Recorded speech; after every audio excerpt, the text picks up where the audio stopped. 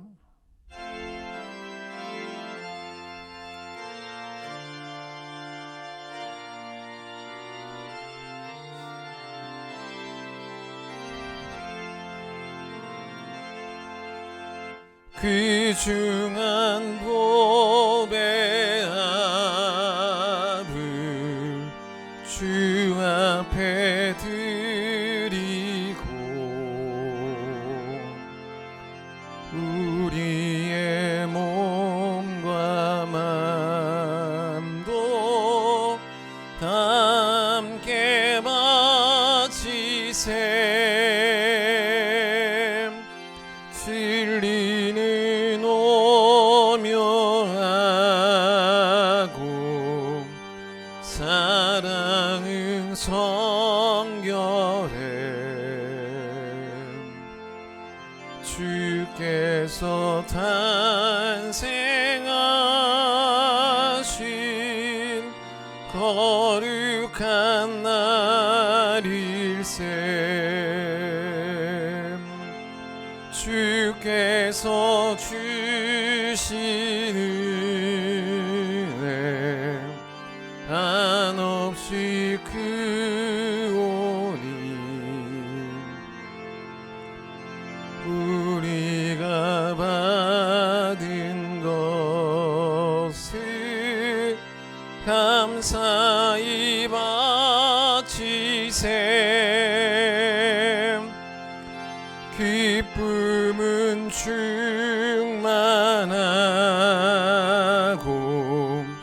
소망은 불변해. 정성과 마음을 다해 경배를 드리세. 하나님 감사합니다. 귀한 주의 날 주 예배 주 앞에 나와 예배를 드립니다. 대림절입니다. 이 땅에 오시는 예수 그리스도를 기다리는 그 기다림의 길이만큼 우리가 지쳐가는 것이 아니라 오히려 우리의 소망이 더욱더 깊어지는 귀한 성도들이 되어줄 수 있도록 축복하여 주시옵소서. 주님께 감사하는 마음으로 드린 모든 예물 하나님을 향하여 드리는 예물입니다. 기쁨으로 받아주시고 이 예물에 담아낸 우리의 마음속의 신앙 고백을 주님께서 기뻐해 주시기를 소망하며 예수님 이름으로 기도드립니다. 아멘. 교회 소식 전합니다. 오늘은 대림절 셋째 주일이고요. 이제 다음 주는 성탄절 2부 전야죠. 그 다음 주일 오후 예배 때는 교육부 성탄절 발표가 있고 이제 월요일에는 성탄절 예배가 있겠습니다. 오늘 11시 예배 후에 2024년 예산 재직회와 공동회를 동시에 같이 열도록 하겠습니다. 제가 지난주에 주중 여러분에게 보내드린 링크가 있습니다. 교회 봉사 신청 링크인데요. 1인 1 봉사 이상씩 꼭 참여해 주시기를 바라고, 기존에 봉사하시던 분들이 그 봉사했던 부서를 또 신청할 필요는 없고요. 더 추가로 봉사하신다거나 아니면 또 새롭게 봉사하신다거나 또 봉사부서를 옮기신다거나 이런 여러 가지 이유들로 그 새로운 링크에다 신청하실 수 있습니다. 그래서 여러분 신청 잘 해주시고 이걸 이제 모아서 올해 마지막 주에 또 임명을 하도록 하겠습니다. 대신방 계속 진행됩니다. 이번 주 11구역과 13구역 진행됩니다. 위에서 기도해 주시기 바랍니다.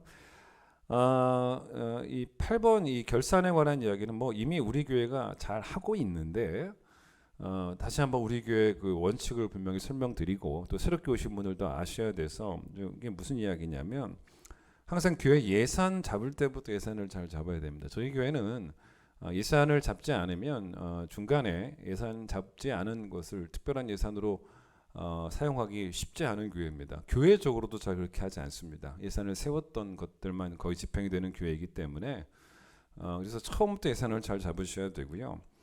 그 다음에 이제 예산을 잡아서 이제 교회에서 그 예산을 받아서 사용할 때 처음에 예산을 잡지 않은 항목에 대해서 또 그걸 써서는 절대로 안 되는 교회가 저희 교회입니다. 그래서 일단 돈은 타놓고 여기도 쓰고 저기도 쓰고 이런 개념이 절대로 허락되지 않기 때문에 처음부터 예산을 바로 잡아야 되고요. 그리고 이제 예산을 이제 타서 사용하다가 생각했던 만큼 다 쓰지 않아서 남는 수가 있습니다. 남을 때 이걸 내년으로 2월하는 교회가 아닙니다. 그래서 내년에 2월해서 또 그걸 수입으로 잡고 또 그걸 가지고 지출을 하는, 그때 또 영수증을 또 첨부하는 그런 교회가 될 수가 없고, 이제 남는 것은 무조건 이제 올해가 끝나면 내년 초에 또 교회로 다시 재입금을 해야 되는 그런 시스템입니다. 그래서 여러분, 이거는 새로 오신 분들도 꼭 잘 아셔야 되고, 우리 교회 재정은 워낙 선명하고 다 수입과 지출이 분명하게 공개되는 교회이기 때문에 또 교회가 재정적으로 투명하지 않으면 아주 큰 문제가 됩니다. 이 부분을 여러분 잘 따라와 주시면 감사하겠습니다. 이번 주 토요일에 결혼식이 있습니다. 우리 김종균 성도, 장미영 성도 장녀 예림양의 결혼식이 있고, 대구 인터블고 엑스코 호텔 2층에서 있습니다. 그래서 교회에서는 오전 8시에 출발을 합니다. 함께 참여하실 분들 교회로 오시면 되겠습니다. 김용국 청년, 은혜 가운데 끝난 아버지 장례 감사하며 떡 헌납해 주셨는데 만나면 위로해 주시기를 바랍니다. 새신자 신현석 성도 새로 오셨습니다. 찬양하겠습니다.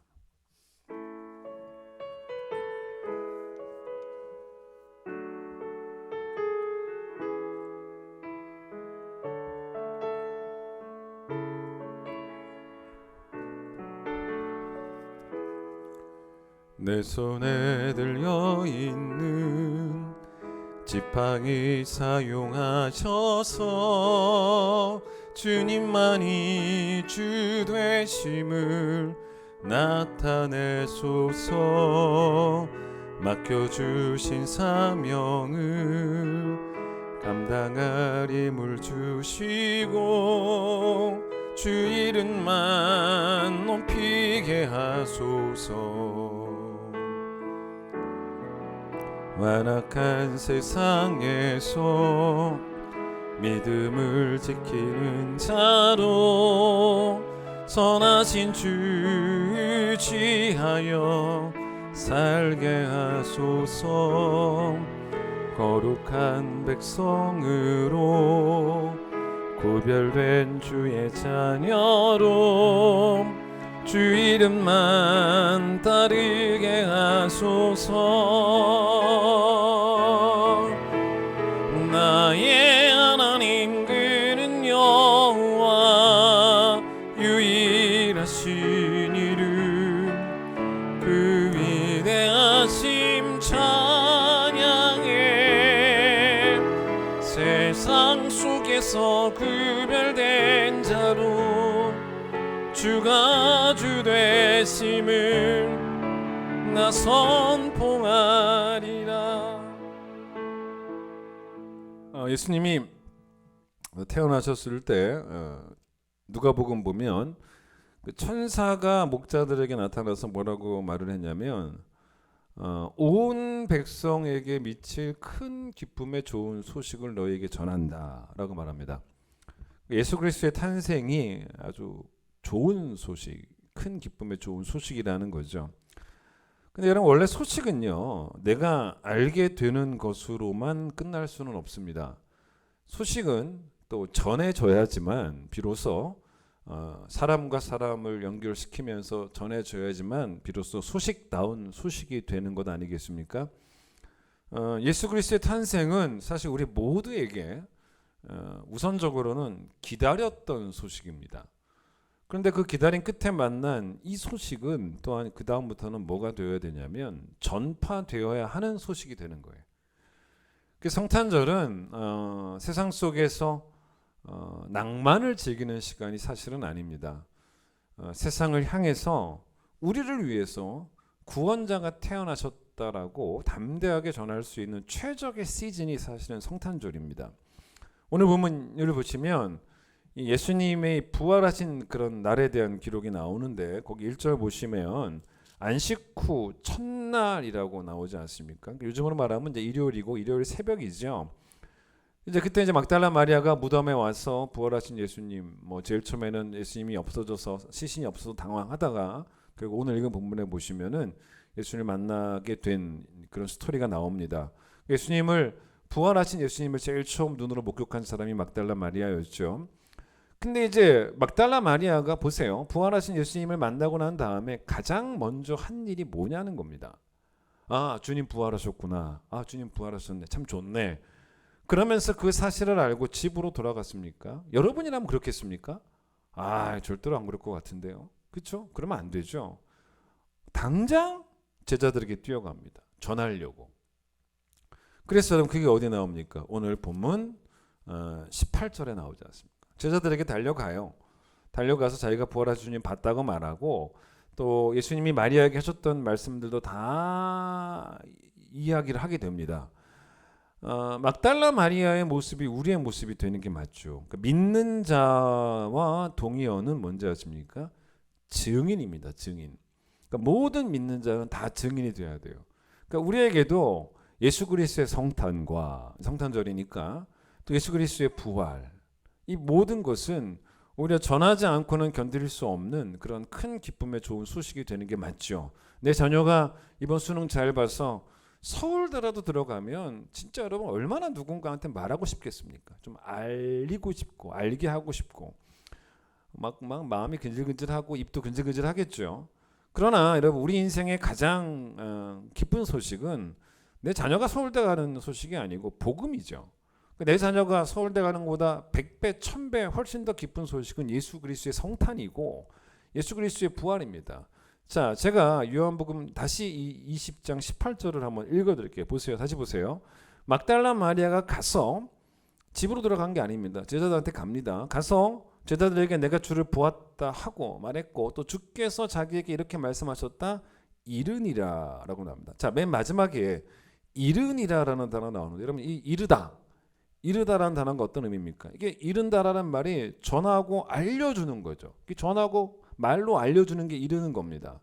근데 이제 이게 국어적으로 나쁜 의미로 쓰이면 뭡니까? 남의 잘못을 남한테 말하고 알려주는 것도 이르는 거죠. 여러분 그래서 우리 학교 다닐 때 보면 진짜 아주 미움 많이 받는 애들 중에 하나가 선생님한테 고자질하는 아이들 그런 친구들 있지 않았습니까? 근데 여러분 이 이르다라는 단어가 헬라어 원어로 뭐냐면 앙겔로라는 단어입니다. 근데 여러분 이 단어에서 뭐가 나오냐면요. 앙겔로스가 나옵니다. 영어로 엔젤이에요. 엔젤. 앙겔로스. 천사입니다. 근데 여러분 천사들이 성경을 보시면 히브리서 1장에서는 천사들을 하나님의 사역자, 하나님의 심부름꾼들이라고 말하거든요. 근데 이 천사들이 한 일 가운데 어떤 일을 많이 했냐면 천사들이 한 일 중에 하나가 뭐냐면 전달자예요. 충실한 전달자, 알게 하는 역할을 천사들이 주로 합니다. 마태복음 1장에 보시면 요셉이 자기 약혼녀 마리아가 임신을 했단 말입니다. 이거 얼마나 충격적입니까? 아직 결혼도 안 했는데 약혼 상태인데도 자기 약혼녀가 임신을 해버립니다. 여러분 이러면 당연히 마리아를 이 요셉은 의심할 수밖에 없는 그런 상황이에요. 이제 결혼을 끊어버리려고 했어요. 약혼을 일단 취소시켜 버리려고 했습니다. 그때 이제 천사가 나타나서 마리아는 성령으로 잉태된 것이라고 알려줍니다. 알려줘요. 이게 천사가 한 일입니다. 아들을 낳을 것인데 그 이름을 예수라고 하고 성령으로 잉태된 것이다라고 알려줍니다. 누가복음 1장에 보시면 세례 요한이 태어날 때도 천사가 세례 요한의 아버지였던 사가랴한테 나타나서 아내 엘리사벳에게 아들이 생길 것이라고 그 이름을 요한이라고 하라고 이 좋은 소식을 알려줍니다. 전합니다. 그게 천사의 역할이었어요. 그 다음에는 또 마리아한테도 천사가 나타나서 가브리엘이라는 이름이 나오죠. 가브리엘 천사가 나타나서 가브리엘 천사가 마리아에게 뭐라 그래요? 네가 잉태해서 아들을 낳을 건데 그 이름을 예수라 하라. 여러분 천사는 앙겔로스죠. 이 천사는 그렇게 충성된 전달자였습니다. 하나님이 전달하라고 하는 소식을 충실하게 전한. 자, 이 본문을 보시면 지금 누가 누구한테 천사 역할을 하고 있냐는 것입니다. 막달라 마리아가 제자들에게 천사 역할을 하고 있는 거예요. 좋은 소식을 알리는 역할을 한 거죠. 여러분 기독교가 왜 부흥했습니까? 마가복음 4장의 말씀처럼 복음의 시작은 겨자씨 하나 같았지만 땅에 심겨질 때는 땅 위의 모든 씨보다 작은 것이었지만 심긴 후에는 자라서 모든 풀보다 커지고 난 다음에 큰 가지를 내고 공중의 새들이 다 그 그늘에 깃들일 만큼 그렇게 자라게 될 것이다 라고 예수님이 2000년 전에 예언을 하셨는데 지금 우리는 그렇게 되고 있는 걸 보고 있지 않습니까? 그런데 여러분 왜 기독교가 지금까지 이렇게 부흥하고 점점 큰 나무가 되어 가고 있는지 아십니까? 그건 성경적으로 어떻게 가능했냐면 성경적인 방법이었죠. 믿는 자들이 마치 천사 같은 역할을 했기 때문이라는 거예요. 그러니까 믿는 자들이 열심히 증인이 되고 알려주었다는 것입니다. 여러분, 기독교가 부흥하는 성경적인 방법은 다른 게 아니에요. 전도였습니다. 그럼 나중에 이 제자들이 예수님을 이제 만났을 때 예수님이 제자들을 찾아오셨죠. 그때 도마가 없었죠. 제일 처음에는. 여기 여러분 그 다음 장 우리 나오는 이야기입니다. 근데 이제 그때 도마가 이제 20장 뒤쪽에 이제 나오는 이야기죠. 그때 도마가 없었단 말입니다. 여러분, 그런데 나중에 다시 예수님, 그러니까 예수님이 처음에 찾아왔을 때 도마가 없었기 때문에 제자들이 이제 도마에게 야, 우리가 주님 만났다, 부활하신 주님 우리 찾아왔다라고 말을 했을 때, 여러분 오늘 20장 뒤쪽에 나와요. 도마가 믿지 않아요. 자기는 안 보면 못 믿겠다는 겁니다. 그래서 이제 나중에 또 도마가 제자들과 함께 있을 때 예수님이 이제 찾아오셨어요. 그때. 그리고 도마에게 하셨던 말씀이 뭐였냐면, 너 믿음 없는 자가 되지 말고 믿는 자가 되라라고 말씀하셨거든요. 너 이제 날 받지 않냐? 날 봤으니까 이제 믿으라는 거예요. 근데 예수님이 그 다음에 뭐라고 말씀하셨냐면, 보지 못하고 믿는 자가 복되다라고 그렇게 분명히 말씀을 이제 하셨다는 것입니다. 여러분, 그 말씀이 오늘 본문 29절에 나온단 말이에요. 보지 못하는 자가 복되다라고 말씀하셨는데, 여러분, 도마는 이 말씀을 아마 처음에는 이해를 못했을 거예요. 아니, 이렇게 나처럼 다 보고 믿으면 될 것이지 뭐 안 보고 어떻게 믿으라는 거냐, 꼭 그럴 필요가 있는가라는 생각을 했을 것이고, 근데 예수님은 이 땅에 계속 부활하신 몸으로 계실 계획이 없으시잖아요. 승천하실 거 아니겠습니까? 그래서 예수님의 의도는 뭐냐면, 기독교는 눈의 종교가 아니라 귀의 종교라는 거죠. 눈으로 직접 예수님의 부활을 목격한 사람들은 이 시대 많지 않았습니다. 예수님이 부활하시고 난 다음에 사람들이 많이 모인 광장에라도 한번 출연하셔서 수많은 목격자를 증인들을 만들어낸 그런 식이 아니셨다는 거죠. 승천하기 시기 전까지 예수님의 부활을 친히 목격한 사람은 사실 얼마 되지 않았어요. 그런 의미로, 그렇기 때문에 기독교의 출발은 겨자씨예요. 본 사람이 별로 없지 않습니까? 그런데 이런 겨자씨 같은 기독교가 점점 아름드리 나무가 될 것이다라고 이렇게 말씀하셨을 때, 이게 어떻게 가능했냐면, 복음 들고 담대하게 세상에 나가서 증언하는 충성된 증인들에 의해서 기독교는 충분히 아름드리 나무가 될 수 있을 것이라고 예언을 하신 거예요. 이런 생각을 해보세요. 100명의 사람이 있는데 100명의 사람들 모두가 바다의 존재를 믿고 있다라고 했을 때 반드시 100명 모두가 바다를 봐야 되는 건 아닙니다. 최초의 목격자, 사실은 딱 한 명만 있어도 되긴 돼요. 그 한 사람이 자기가 본 것을 정확하게 두 번째 사람한테 증언해주고, 두 번째 사람이 세 번째 사람에게, 그래서 결국 100명에게 다 전달이 되면, 최초의 목격자의 증언이 정확하기만 한다면 100명 모두는 바다의 존재를 정확하게 믿게 되는 결과를 얻게 되는 거예요. 기독교는 이런 종교예요. 물론 하나님은 여전히 기적의 하나님이십니다. 하나님은 지금도 우리 삶 가운데 홍해를 가르시는 기적을 행하시기도 하시고, 나만 장군의 나병이 낫듯이 우리의 모든 질병도 다 고쳐주시기도 하시고, 모든 재산을 잃어버렸던 요백에 2배의 재산을 허락하셨듯이, 그렇게 우리가 도저히 기대하고 예상할 수 없는 그런 기적들을 우리가 볼 수 있는 증거들로 분명히 보여주시는 분이기도 하셔요. 그래서 우리는 그걸 보고 사실은 더 잘 믿게 됩니다. 물론 광야에 있었던 이스라엘 백성들은 안 그랬지만 우리는 그러면 안 돼. 그걸 보게 되면 더 잘 믿게 되는 게 맞는 거예요. 그러나 사도행전을 생각해 보십시오. 사도행전은 사도들이 복음을 전하는 이야기인데, 사도들이 복음을 전할 때 부활하신 예수님을 본 그 과거의 경험이 있었지 않습니까? 그 경험으로 사도들은 과거의 경험을 근거로 현재적으로 복음을 그냥 말로 전했지, 그들이 복음 전하러 가는 곳마다 부활하신 예수님을 보여주거나 부활하신 예수님이 거기를 회심시키려고 출연하신다거나 그런 게 단 한 번도 안 나와요. 그게 바로 사도행전부터 이야기입니다. 지금까지 사도들이 뭐 보여줄 수도 없고 보여줄 이유도 사실은 없는 거예요. 그래서 여러분 사도행전을 반으로 나누면 앞부분은 복음 전한 12사도들의 이야기고 뒷부분은 복음 전한 바울 이야기인데 12사도가 예수님 봤기 때문에 복음 전했지 않습니까? 그런데 뒷부분에 바울 이야기할 때 바울은 후발주자 아닙니까? 그런데 좀 달랐죠. 12사도는 주로 유대인들을 상대로 복음을 전했다면 바울은 택한 그릇으로 이방인을 위한 사도가 되어야 됐던, 하나님이 이방인에게 복음을 전하는 출발점으로 누구를 삼고 싶었냐면 바울을 삼고 싶으셨어요. 하나님의 뜻이었어요. 여러분 그게 바울이 이방의 복음을 전하는 출발점이 되었기 때문에 하나님이 특별하게 출발점이었던 바울에게는 부활하신 예수님을 보여주신 거예요. 왜냐? 출발점이니까. 그리고 나서 바울이 그걸 보고 난 다음에 바울부터 충성된 증인이 되기만 하면 이방인들도 예수 믿는 것은 충분히 가능하다는 거예요.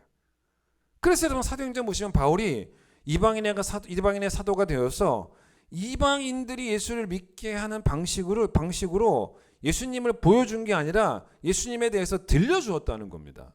예를 들어 바울이 2차 선교 여행을 할 때 어디에 가서 복음을 전했냐면 고린도에 가서 복음을 전합니다.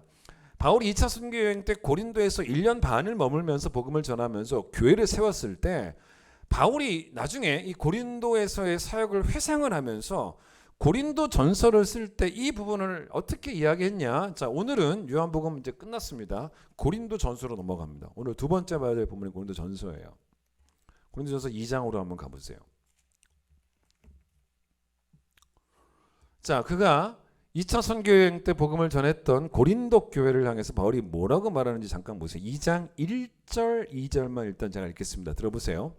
형제들아, 내가 너에게 나아가 하나님의 증거를 전할 때 말과 지혜의 아름다운 것으로 아니하였나니 내가 너희 중에서 예수 그리스도와 그가 십자가에 못 박히신 것 외에는 아무것도 알지 아니하기로 작정했다라는 말을 합니다. 무슨 말이냐?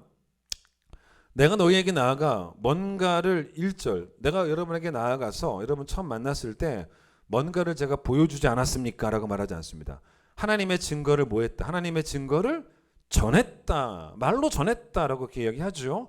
그런데 이 말씀을 보기 전에 우리가 일단 뭘 봐야 되냐면 제가 1장 21절부터 24절까지만 한번 읽어보겠습니다. 보세요. 1장 21절부터 24절. 하나님의 지혜에 있어서는 이 세상이 자기 지혜로 하나님을 알지 못하므로 하나님께서 전도에 미련한 것으로 믿는 자들을 구원하시기를 기뻐하셨도다. 유대인은 표적을 구하고 헬라인은 지혜를 찾으나 우리는 십자가에 못 박힌 그리스도를 전하니 유대인에게는 거리끼는 것이고 이방인에게는 미련한 것이지만 오직 부르심을 받은 자들에게는 유대인이나 헬라인이나 그리스도는 하나님의 능력이고 하나님의 지혜니라. 이렇게 말을 합니다. 보세요. 하나님의 지혜 21절. 하나님의 지혜가 뭡니까? 복음이죠. 근데 하나님의 지혜와 세상의 지혜는 서로 전혀 다르다는 거예요. 그러니까 세상의 지혜 중에서 제일 뛰어난 지혜가 하나님의 지혜다 이 말이 아니에요. 그러니까 모든 지혜 중에서 제일 뛰어난 지혜가, 세상에 있는 모든 지혜 가운데 제일 뛰어난 지혜가 하나님의 지혜다 이 말이 아니라 세상 지혜와 하나님의 지혜는 다른 것이다 이런 말이에요. 좀 이해할 필요가 있습니다. 근원이 다르다는 거예요. 근원이. 왜냐? 세상의 지혜는 사람에게서 나온 지혜고 하나님의 지혜는 하나님으로부터 나오는 지혜라는 거예요. 그럼 그래서 세상 지혜를 다시 21절에 보세요. 바울이 뭐라냐면 그냥 자기 지혜, 세상의 지혜, 자기들의 지혜라고 그렇게 말을 하지 않습니까? 여러분 그런데 하나님의 지혜는 뭐라고 말합니까? 자기 지혜가 아니라 하나님의 지혜는 뭡니까? 세상의 지혜가 아니라 뭡니까? 계시죠. 우리는 복음을 계시라고 말합니다. 사람이 뭔가를 막 연구해서 무에서 유를 만들어내는 그런 지혜가 아니라는 거예요. 철학자들의 지혜가 뭡니까? 무에서 유를 만들어낸 지혜였어요.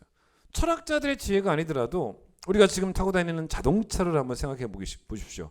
자동차가 없던 시절이 있었어요. 근데 누군가 자동차를 만들어내는 지혜를 시작을 했겠죠. 누군가 무에서 유를 만들어냈기 때문에 자동차에 대한 지혜, 또 자동차가 지금 존재하죠. 그러나 하나님의 지혜는 우리가 만들어내는 것도 아니고 만들어낼 수도 없고 하나님으로부터 나오는 지혜니까 하나님이 계시해서 알려주시는 것이고 알려주시지 않으면 도저히 알 수도 없는 것이 하나님의 지혜입니다. 그렇기 때문에 이건 이런 이야기. 우리가 심악산을 다른 산과 비교하면서 심악산이 설악산보다 낫다, 뭐 설악산이 심악산보다 높다, 뭐 이런 말은 할 수 있을지 모르겠지만 심악산을 동해 바다랑 비교하지는 않습니다. 전혀 성질이 다르기 때문에. 그 말이 21절이에요. 하나님의 지혜에 있어서는 이 세상이 자기 지혜로 알 수가 없다는 거예요. 전혀 다른 종류의 지혜라는 것입니다. 게다가 복음을 전하는 것은 22절. 그 복음을 듣는 유대인에게는, 그리고 헬라인에게는, 여러분 잘 보십시오. 22절 유대인은 뭘 구하고 표적을 구하고 헬라인은 지혜를 쌓기 때문에 23절. 그래서 유대인에게는 그 복음이 거리끼고 헬라인에게는, 이방인에게는 미련하다. 자, 이 말이 지금 무슨 말이냐면 22절 다시 보세요. 유대인은 표적을 구한다는 말이 뭡니까? 보여달라는 거예요. 보여달라는 거예요. 보여주면 믿겠다는 것입니다. 그런데 여러분, 그게 하나님 원하시는 게 아니지 않습니까? 보여주는 게 아니잖아요. 바울은 그걸 알아요. 그 다음에 헬라인은 뭡니까? 철학자들이에요. 자기들이 가진 지혜가 최고의 지혜라고 생각을 할 텐데 이 사람들이 언제 행복하겠습니까? 더 뛰어난 지혜가 있으면. 그러니까 여러분, 이게 뭡니까? 이런 사람들에게 만약에 바울이 복음을 그들의 언어로 이성적으로 설명해 줘서, 와, 이건 진짜 탁월한 논리다, 논리 중에 논리고 합리성 중에 합리성이다라고 한다면, 그렇게 접근해서 세상 모든 논리를 이기는 최고의 논리가 복음이라면 그러면 이들도 굴복되는 거예요. 그러나 죽은 자의 부활, 대속, 재림, 이런 기독론은 논리적이지도 않고 합리적이지도 않습니다. 자, 그래서 바울이 어떻게 했다는 겁니까? 자, 다시 2장 1절 보세요. 2장 1절. 복음을 세상에 알리기 위해서 2장 1절. 자기는 표적을 받지만, 자기는 받잖아요. 예수 그리스도를 받습니다. 보여주려고 하지도 않았고, 자기도 사실은 바울은 세상의 철학도 많이 알았어요. 논쟁을 하려면 충분히 할 수도 있지만, 잘 보세요. 여러분, 내가 고린도에 온 목적이 뭔지 아십니까? 이렇게 설명. 고린도 교인들에게 여러분 기억나시죠? 제가 고린도에 온 목적은 첫 번째 보여주러 온 것도 아니고요. 두 번째 철학자로 온 것도 아닙니다. 그럼 난 왜 왔냐는 거예요. 나는 증인으로 왔다는 거예요. 증인으로. 이게 그 얘기예요. 난 증인으로 왔다는 것입니다. 이게 2장 1절이에요. 하나님의 증거를 전하려고. 여러분, 하나님의 증거가 뭡니까? 하나님에 대한 증거. 하나님의 살아계심에 대한 증거를 전하려고. 그걸 말하려고. 그런데 하나님의 살아계심에 대한 증거가 뭔지 아십니까? 성탄이에요. 성육신 하셔서 이 땅에 오신 예수 그리스도. 그리고 십자가에서 우리의 죄를 대신 짊어지시고 죽으신 예수 그리스도. 그리고 3일 만에 다시 사신 예수 그리스도. 이게 하나님에 대한 증거예요. 이 증거를 뭐 했을 때? 2장 1절. 전할 때. 즉 자기가 충성된 증인이 되었을 때 그 말이죠. 철학자처럼, 자 보세요. 2장 1절. 내가 철학자들처럼 말과 지혜의 아름다운 것으로 여러분을 만난 것도 아니고, 2절. 나는 충성된 증인이니까 예수 그리스도와 그가 십자가에 못 박히신 것만 말로 성실하게 전했을 때 이 얘기예요. 그때 어떤 일이 벌어졌습니까? 믿는 자가 생겼고 여러분의 교회가 시작이 되었다는 거예요. 이 얘기예요. 여러분, 법정에서 증인이 끌려오면 위증하면 안 돼요. 증인은 추측해도 안 되고 짐작하거나 추론해서도 안 됩니다. 증인은 객관적으로 사실대로 직접 경험한 것만, 아는 것만 말해야 합니다. 그렇죠? 여러분, 바울은 지금 이걸 말하는 거예요. 우리가 전하는 복음이 논리적이냐 그렇지 않냐, 이성적이냐 그렇지 않냐, 지금 보여주고 있냐 보여주고 있지 못하냐, 아무런 의미가 없는 거예요. 그냥 자기가 부활하신 주님을 눈으로 봤다는 거예요. 이거보다 더 객관적 사실이 어디 있습니까? 내가 봤는데, 내가 부활하신 주님을 확실하게 봤는데 이거보다 더 분명한 진리, 이거보다 분명한 더 객관적 사실이 어디 있겠냐는 거예요. 그래서 바울은 세상이 다 표적을 경험하지 못해도 내가 또 무슨 논리로 접근하지 않아도 나부터 확실하게 본 것만 열심히 증언하면 된다라는 생각이 있었고, 나부터죠. 왜냐하면 내가 이방인의 사도의 출발점이니까, 이방인의 전도의 출발점이니까, 그것이 또한 하나님이 세상을 구원하는 방식인 줄 알았다는 거예요. 여러분, 바울이 디모데라고 하는 믿음으로 나온 아들, 걸출한 인물을 만들어냅니다. 여러분, 그런데 생각해 보세요. 죽으면서 바울이 디모데 후서 마지막 편지에서 디모데에게 복음을 맡길 정도로 바울은 디모데를 신뢰했어요. 걸출한 인물이라는 것입니다. 근데 바울이 디모데를 어떻게 걸출한 인물로 만들어냈습니까? 전도였습니다. 다른 방법을 동원한 적이 없어요. 그래서 디모데에게 이제 편지를 마지막으로 보내면서 디모데후서 3장 14절에서 바울이 디모데에게 뭐라 했냐면 디모데야 너가 보고 확신한 바에 쭉 거하라 이렇게 말하지 않습니다. 너가 나한테 배워서 확신한 바에 쭉 거하라. 거한다는 말이 뭡니까? 신앙을 집이라고 했을 때 그 집에 계속 있는 거죠. 마치 월세나 전세 그게 아니고 내가 소유한 집이 있을 때 원칙적으로는 내 집이니까 죽을 때까지 내가 그 집에 살 수 있죠. 그런 의미입니다. 쭉 산다는 거예요. 그런데 바울이 디모데에게 뭐라고 말했냐면 너가 쭉 거하려면 그 신앙에 쭉 거하려면 너가 부활하신 예수를 비록 본 적은 없어도 내가 봤다는 거예요. 내가 봤다는 거예요. 내게 설명을 들었다는 거예요. 그리고 그걸 네가 배웠다는 것입니다. 그래서 그 배움이 너에게 확신이 되었다는 거예요. 그것만으로도 네가 이 진리 가운데 거하는데 아무런 문제가 없다는 거예요. 맞잖아요? 그리고 난 다음에 디모데후서 4장 마지막 편지죠. 마지막 장이죠. 바울의 마지막 글. 그래서 바울이 디모데에게 마지막으로 뭘 부탁했습니까? 이게 아주 자연스러운 논리 전개입니다. 왜 그러냐면 그러면 이제 마지막으로 뭘 부탁하겠습니까? 너도 전도자의 직무를 잘 감당하라는 거예요. 그게 복음을 맡긴 거예요. 나는 너에게 못 보여줬지만 너는 보여줘라가 아니고 내가 들려준 것처럼 너도 계속 누군가에게 들려줘라. 그래서 디모데후서 4장 2절 너는 말씀을 전파하라. 전도하라는 거예요. 때를 얻든지 못 얻든지 항상 전파하라. 4절 세상 사람들이 귀를 돌이켜서 허탄한 이야기를 따르고 있겠지만 5절 그럼에도 불구하고 너는 모든 일에 신중하고 고난을 받는 한이 있더라도 전도자의 일을 하고 너의 직무를 다 완성해라. 이렇게 말합니다. 다시 한번 여러분 2장 고린도전서 2장 6절 보세요. 그러나 우리가 누구 가운데서 온전한 자들 가운데서 지혜를 말합니다. 이렇게 말합니다. 여러분 이게 참 좋은 표현입니다. 바울이 뭐라 그러냐면 누가 온전한 사람일까를 말하는 거예요. 바울은 복음이 지혜인 사람만, 복음이 내게 지혜가 되는 사람들만 온전한 사람이라고 말하는 거예요. 그걸 아셔야 돼요. 그래서 이 표현이 참 좋은 게 이게 세상이 말하는 온전과는 다른 개념이에요. 여러분 세상 사람들은 어떤 경우를 온전이라고 말합니까?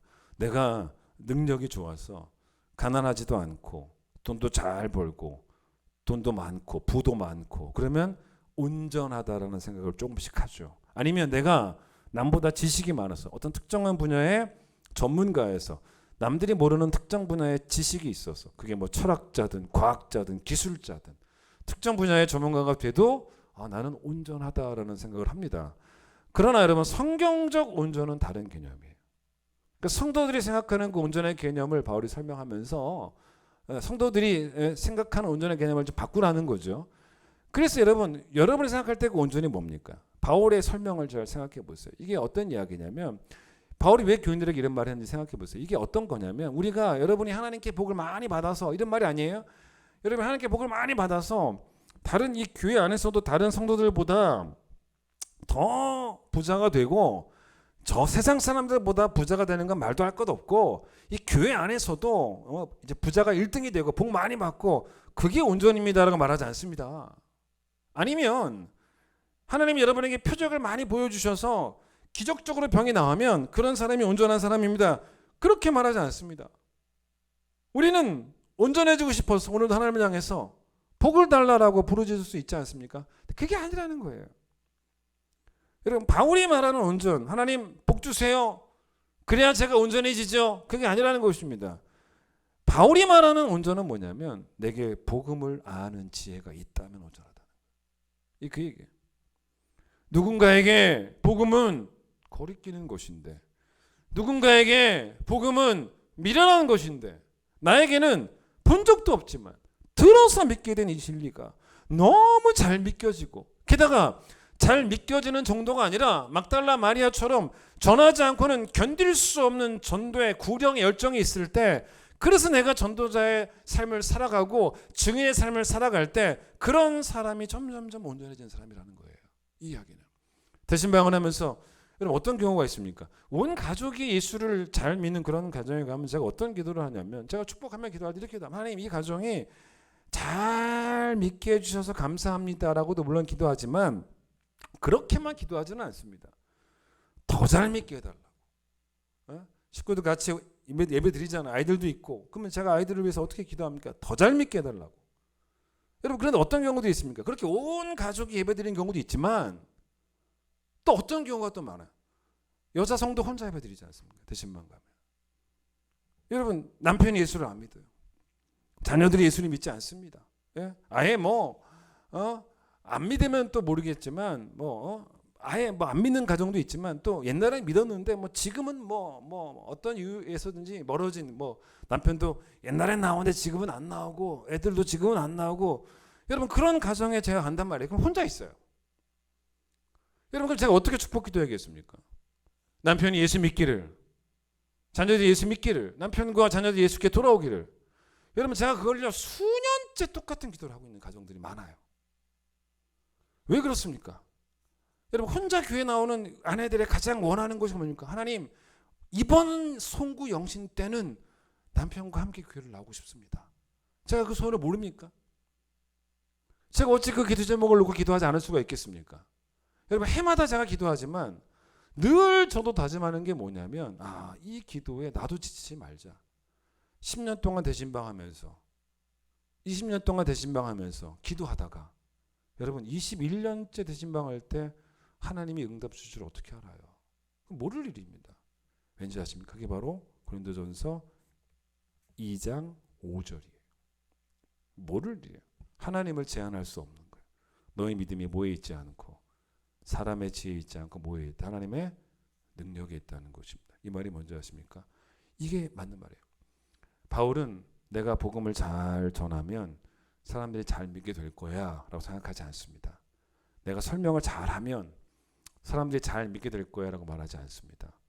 바울은 5절 우리의 믿음은 더 논리적이고 더 합리적인 지혜로 인해서 믿게 되는 것이 아니라 도저히 논리적이지도 않지만 하나님의 능력으로 하나님이 믿게 역사하실 때 믿게 될 줄을 믿는다라고 바울이 말하고 있는 그거 믿고 전하는 거예요. 그래서 여러분 대신방 가서도 제가 그렇게 될 줄 믿고 기도하는 거예요. 모세가 여러분 지팡이를 들고 지난주일 설교처럼 애굽으로 들어갈 때 그때 이 보이는 지팡이는 하나님의 능력을 상징한다고 했습니다. 지난주일 설교죠. 근데 우리도 똑같아요. 애굽과 같은 저 세상으로 애굽으로 들어가지 않습니까? 보이지 않는 복음이라고 하는 영적인 지팡이를 가지고 여러분 이거는 이 보이지 않는 이 복음의 지팡이는 상징이 아니죠. 하나님의 능력이죠. 능력 그 자체죠. 보이지 않지만 우린 그 지팡이를 가지고 세상으로 들어갑니다. 강팍한 내 남편에게, 강팍한 내 자녀에게, 강팍한 내 이웃에게 갑니다. 예? 여러분 이 능력인 그 복음이 어떻게 회심의 역사를 불러일으킬지는 우리가 상상할 수 없는 거예요. 하나님의 일하심이 있습니다. 내가 남편을 굴복시키는 게 아니라 복음이 남편을 굴복시키고 복음의 자녀들을 굴복시킬 수 있기 때문에 우리가 할 일은 하나님이 이루실 줄 믿고 전하는 것밖에 없다는 거예요. 이번에 우리 교회 그 다이어리가 나오는데 그 다이어리에 이번에는 또 이 문서 선교부에서 거의 무슨 매거진 잡지처럼 뒤에 아주 다양한 컨텐츠로 이제 글을 실었습니다. 거기 보면 다양한 글들이 있는데 우리 교인들의 글들도 많이 들어 있어요. 근데 이제 제가 그 교인들의 글을 이렇게 읽으면서 아이들부터 어른까지 글이 여러 개 들어 있거든요. 너무너무 교인들의 글이 은혜가 되는 거예요. 특히 제 마음속에 너무 큰 은혜가 됐던 게 그 청소년 일부 중3이죠 지금 중3 서강건이라는 친구가 있는데 이 친구 글을 읽다가 제가 너무 마음이 뭉클했어요.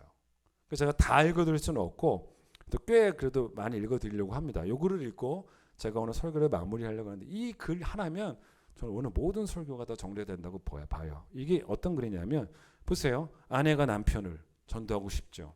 남편이 아내를 전도하고 싶죠. 부모가 자녀들을 전도하고 싶죠. 근데 여러분 이 글이 뭔지 아십니까? 자녀가 부모를 해요. 중3짜리 아이가. 얼마나 감동인지 몰라. 들어보세요. 이거 읽고 마칠게요. 내 이름에서도 알 수 있듯이 나는 부모님의 신앙으로 유아 세례를 받은 모태 신앙인이다. 또한 나는 양가 할머니, 할아버지 대부분의 친척들이 교회에서 많은 일을 담당하시고 열심히 신앙생활을 하는 가정에서 자랐다. 문제는 부모님께서 친척들과 떨어져 서울로 올라온 후부터다. 부모님의 바쁜 스케줄 때문에 우리 가족은 자주 예배를 드리지 못했고 교회 가더라도 나는 부모님과 함께 성인 예배에 참여해야 했다. 유치원생이었던 나는 목사님 설교 말씀을 이해할 수 없었고 하나님을 믿었지만 말씀에 대해 아는 게 거의 없었다. 파주로 이사 와서도 크게 변하지 않았다. 거리까지 멀어진 바람에 우리 가족은 더 마음을 정하지 못하고 예배 시간대가 많은 대형 교회에서 가끔 성인 예배만 드리고 오곤 했다. 그렇게 꽤 오랜 시간 동안 우리 가족은 점점 신앙생활과 멀어지게 되었고 나도 이런 신앙생활에 익숙해졌다. 주일 늦잠을 자고 가족들과 놀러 가는 날도 있어 좋았다. 이후 코로나로 인해서 현장 예배가 힘들어지면서 우리 가족은 더욱 마음 편히 예배에 소홀할 수 있었다. 너무 편히 웃겨가지고 더욱 얼마나 웃긴지 더욱 마음 편히 예배에 소홀할 수 있었다. 웃겨라.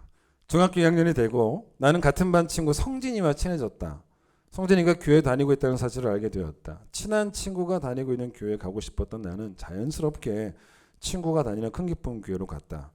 큰기쁨 교회에서의 청소년 일부 첫날을 잊을 수가 없다. 교회 분위기도 전사님도 선생님들도 친구들도 다 좋았지만 무엇보다 내가 하나님과 한층 더 가까워진 것 같은 느낌이 너무 좋았다. 또 항상 마음구석에 자리 잡고 있었던 죄책감이 모두 씻겨 내려가는 느낌이 들었다. 이렇게 나는 점점 주일이 기다려졌고 그런 내 모습을 부모님께서도 좋아하셨다. 반면에 지금 생각해 보면 교회에 열심인 나를 보며 부모님께서도 내가 가졌던 것과 같은 죄책감이 극대화됐을 거라는 생각이 들었다.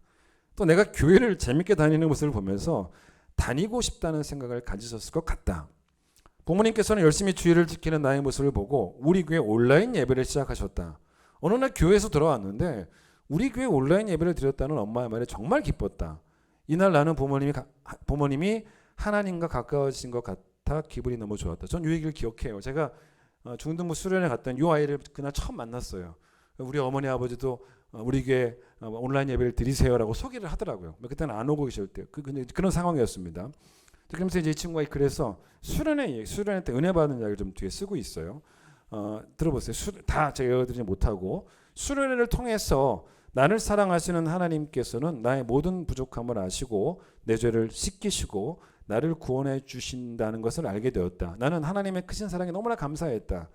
두 번 수련을 말해요. 첫 번째 수련회 때 이런 경험을 했고 두 번째 수련회에서는 올해 가장 하고 싶은 일을 적는 시간을 가졌다.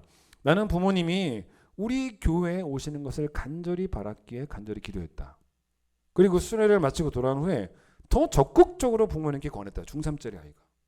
나는 매일 부모님이 교회에 오길 기도했지만 주일날 아침마다 부모님은 밤낮이 바뀐 생활 패턴으로 참석하기 힘들어하셨다. 하지만 나는 부모님이 우리 교회에 오고 싶어 하신다는 것을 알 수 있었다. 왜냐하면 부모님께서 가끔 기도하실 때 이전과는 달리 좀 더 깊이 기도하시는 것 같았다. 나는 부모님의 신앙심이 다시 돌아오는 것 같다 희망을 가졌다. 드디어 부모님께서 우리 교회에 처음 오셨다. 나는 청소년 일부 예배를 마치고 궁금해서 대예배실 앞에서 부모님을 기다렸다. 예배를 마치고 나오는 두 분의 표정은 그 어느 때보다 좋아 보였다. 목사님께서 등록하시는 부모님께 기도해 주신 후에 우리 가족은 행복하게 집으로 돌아왔다. 하나님, 저의 기도를 들어주셔서 너무 감사합니다. 나는 너무 행복했다. 요즘 부모님께도 변화가 온 것을 느낀다. 두 분의 행동과 표정에서 확실히 활기참이 느껴지고 편안해 보였다. 부모님께 근심이나 고민이 있었던 것 같았던 날에도 예배를 마친 후 두 분의 얼굴에는 웃음꽃이 피었다. 얼마 전 엄마는 고민이 있거나 상처가 있을 때마다 혼자 해결하려 했는데 영원한 내 편인 하나님께서 도와주실 거라 믿고 맡기니 너무 마음이 편해졌다라고 말씀하셨다. 나는 나의 하나님께서 역시 도와주신 것이다. 주위에는 교회 한 번도 가보지 못한 사람들은 많지만 우리 가족들처럼 하나님을 믿지만 멀어져 있는 사람들은 많은 것 같다. 이런 그 다음들도 참 멋져요. 나는 부모님을 통해 하나님을 믿게 되었으나 하나님은 나를 통해 멀어진 부모님을 다시 하나님 앞으로 데리고 오셨다. 우리 가족을 다시 하나님 가까이 하늘로 뭉치게 해주신 2023년을 잊을 수 없을 것 같다.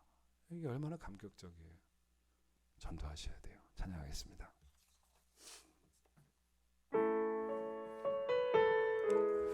하나님 복음을 들고 복음의 지팡이로 하나님의 능력으로 저 세상에 나아가서 주가 주 되심을 선포하겠습니다.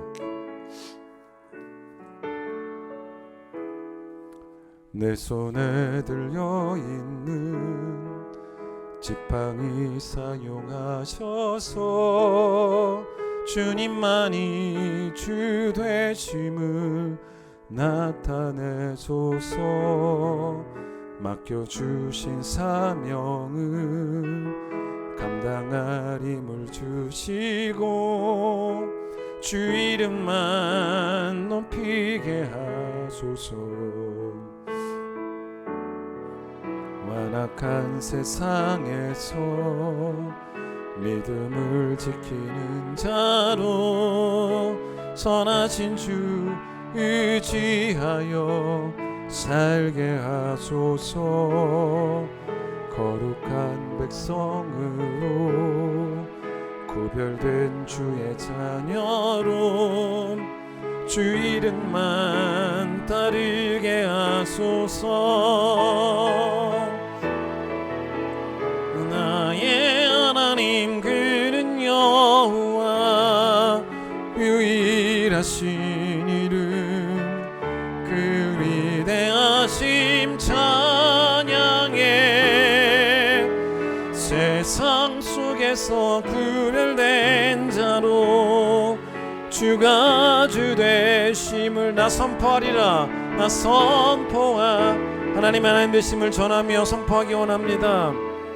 내 손에 들려있는 지팡이 사용하셔서 주님만이 주 되심을 나타내소서.